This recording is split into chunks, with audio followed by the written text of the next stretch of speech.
मुझे एक बात ऑनेस्टली बताइए, इतने लोग कनाडा का विजिटर वीज़ा अप्लाई करते हैं और उनका वीज़ा रिफ्यूज़ हो जाता है, जबकि उनको लगता है कि उनका केस स्ट्रॉन्ग था।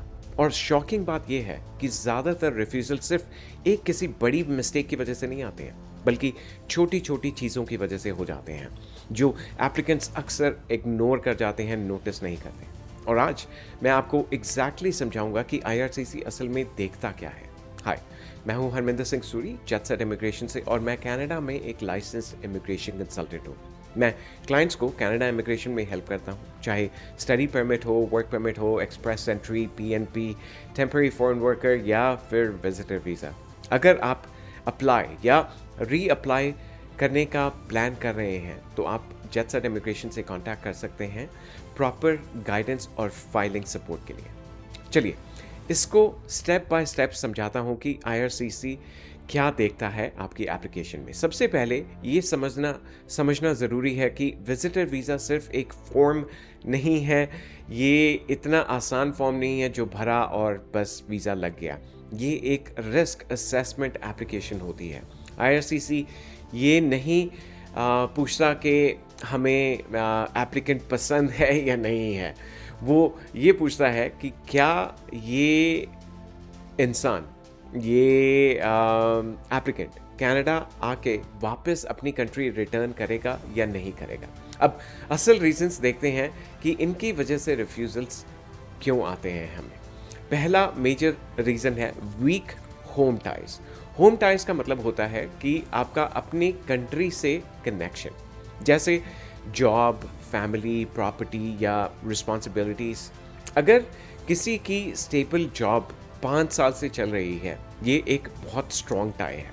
लेकिन अगर किसी ने रिसेंटली जॉब स्टार्ट की है और स्टेबिलिटी नहीं है, तो आईआरसीसी को रिस्क लगता है। और सिर्फ टाइज होना ज़रूरी नहीं है, उनका स्ट्रॉन्ग होना बहुत ज़्यादा ज़रूरी होता है, बिलीवेबल होना बहुत ज़रूरी है। दूसरा रीज़न है फाइनेंशियल इनकंसिस्टेंसी। यहाँ लोग सबसे ज़्यादा गलती करते हैं। आईआरसीसी सिर्फ बैंक बैलेंस नहीं देखता, वो देखता है कि पैसे आए कहाँ से हैं। अगर अकाउंट में सडनली $15,000, जो भी इक्विवेलेंट है आपकी कंट्री में, $15,000 लास्ट मंथ डिपॉजिट हुआ है, तो आईआरसीसी को डाउट होगा कि ये अचानक एकदम से ये $15,000 कहाँ से आ गए।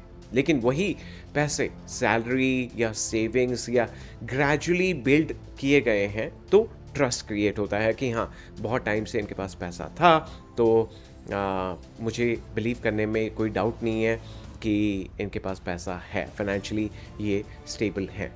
तीसरा रीज़न है पर्पस ऑफ विजिट कन्विंसिंग ना होना। अगर ट्रैवल प्लान वेग है, अनक्लियर हो या अनरियलिस्टिक हो, तो डाउट क्रिएट होता है। सिर्फ लिखना कि 2 महीने के टूरिज्म पे आ रहे हैं, तो ये तो बहुत ही वीक रीज़न हो गया। लेकिन अगर प्रॉपर आइटनरी के साथ डेट, जगह, रीज़न कि आप वो जगह पे क्यों जा रहे हैं, तो एप्लीकेशन स्ट्रॉन्ग होने के चांसेस हो जाते हैं। चौथा रीज़न है ट्रैवल हिस्ट्री में गैप।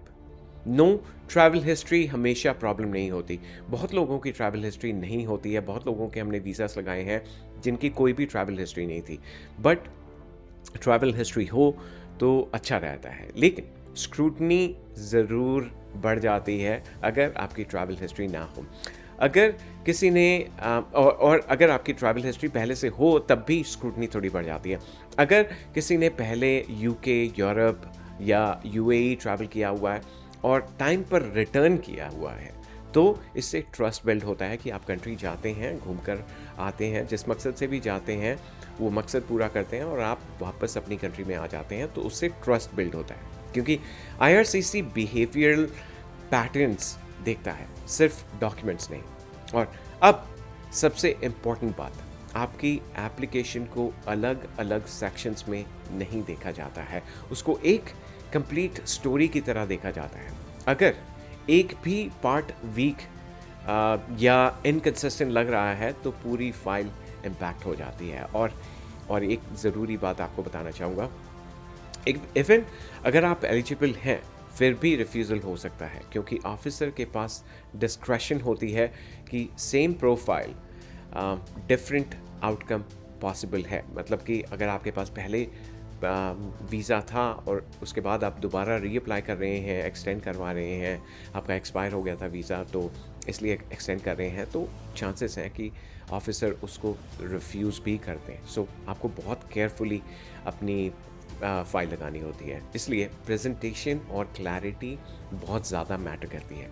अगर आप अपनी एप्लीकेशन स्ट्रॉन्ग बनाना चाहते हैं तो ये चीज़ें क्लियर होना बहुत ज़रूरी है। आपकी जॉब या इनकम स्टेबल हो और इजीली एक्सप्लेन हो सके, आपकी फाइनेंशियल हिस्ट्री कंसिस्टेंट हो, कोई सडन एंड अनएक्सप्लेन चेंजेस ना हो, आपका travel purpose very clearly define होना चाहिए। आपकी ट्रैवल हिस्ट्री हो तो डेफिनेटली प्लस पॉइंट होता है। आपके होम टाइम स्ट्रांग हो मतलब वापस जाने का रीज़न क्लियर हो जाता है। और सबसे इम्पॉर्टेंट, आपकी एप्लीकेशन एक प्रॉपर लॉजिकल स्टोरी की तरह फील होनी चाहिए। अगर इनमें से एक भी चीज़ वीक हो तो चांसेस काफ़ी ड्रॉप हो जाते हैं अप्रूवल के। सच ये है कि कनाडा विजिटर वीज़ा रिफ्यूज़ल सिर्फ डॉक्यूमेंट्स का इशू नहीं होता है, ये पूरी प्रोफाइल की क्रेडिबिलिटी का इशू होता है। और जब आप ये समझ लेते हैं तब आप गेसिंग बंद कर देते हैं और स्ट्रैटेजी स्टार्ट कर देते हैं, क्योंकि इमिग्रेशन में क्लियर स्टोरी ही अप्रूवल के चांसेस बढ़ाती है। अगर आप चाहते हैं कि हम आपके केस को प्रॉपरली रिव्यू करें या आपकी एप्लीकेशन फाइल करें तो आप जेट सेट इमिग्रेशन को कांटेक्ट कर सकते हैं। और अगर ये आपको वीडियो हेल्पफुल लगी तो लाइक करें, सब्सक्राइब करें और कमेंट करके बताएं कि नेक्स्ट टॉपिक आपको क्या चाहिए। और इस वीडियो को उन लोगों के साथ ज़रूर शेयर करें जो कनाडा इमिग्रेशन प्लान कर रहे हैं। वीडियो देखने के लिए आपका बहुत बहुत धन्यवाद।